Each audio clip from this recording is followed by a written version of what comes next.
এইটা হচ্ছে দেখতে পাচ্ছেন সেই জান্নাত এবং জাহান্নামের একটা নিদর্শন, এক সাইডে জাহান্নামের নিদর্শন, এক সাইডে জান্নাতের নিদর্শন, আর মাঝখান থেকে দেখতে পাচ্ছেন জান্নাতের দরজা এবং পানি, একটা ঝর্ণা নামছে।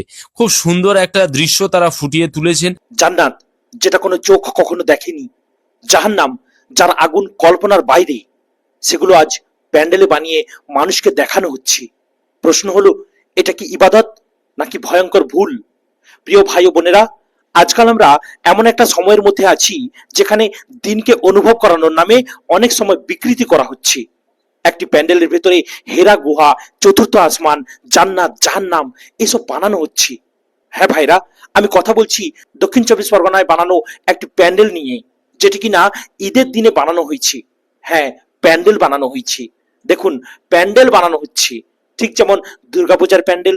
সেখানে কি করা হয়েছে না, প্যান্ডেলের ভেতরে হেরা গুহা, চতুর্থ আসমান, জান্নাত, জাহান্নাম এসবের প্রতীকী বানানো হচ্ছে।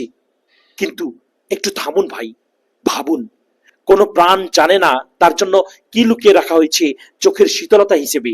সূরা আস-সাজদা আয়াত নম্বর 17। অর্থাৎ জান্নাত এমন কিছু যা আপনি কল্পনাও করতে পারবেন না।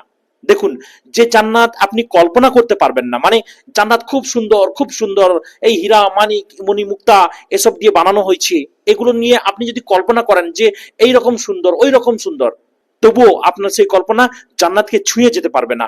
আর সেই জান্নাতকে কিনা এখন মানুষ বানিয়ে ফেলছে। বাহ, কি সুন্দর অবস্থা!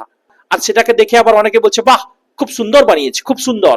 জান্নাতকে এরা সীমাবদ্ধ করে দিচ্ছে, জাহান্নামকে এরা সীমাবদ্ধ করে দিচ্ছে কয়েকটি লাইট দিয়ে।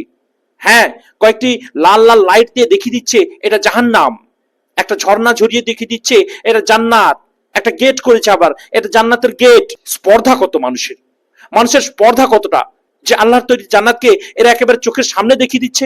লজ্জা করা উচিত ভাইরা। আর শুধু তাই নয়, যারা করছে তাদেরকে আমি দোষ দেব না, বড় বড় আলেম ওলামারা তারা কোথায়? এগুলোর কেন প্রতিবাদ করছে না?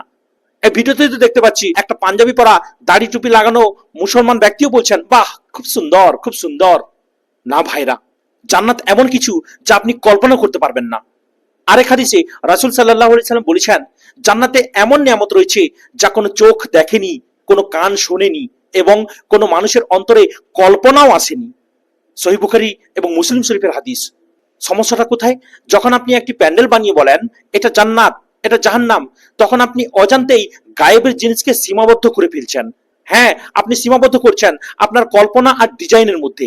এটা শুধু ভুল না, এটা আকীদাগতভাবে বিপজ্জনক।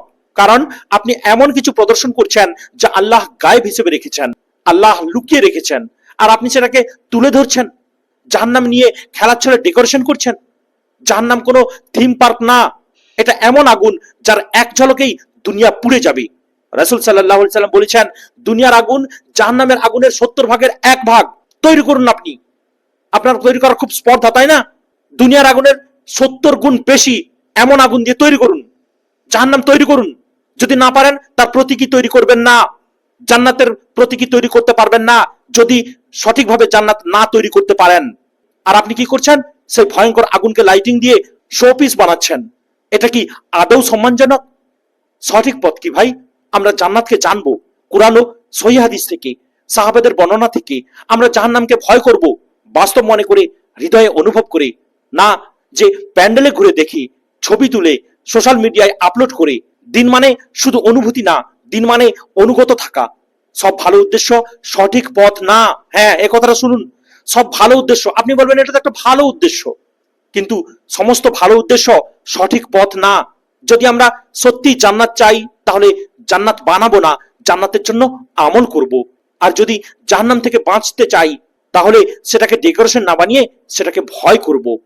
যে জান্নাত আল্লাহ লুকিয়ে রেখেছেন সেটাকে মানুষ বানিয়ে দেখাতে চায়, এটাই কি আমাদের ঈমানের দুর্বলতা নয়?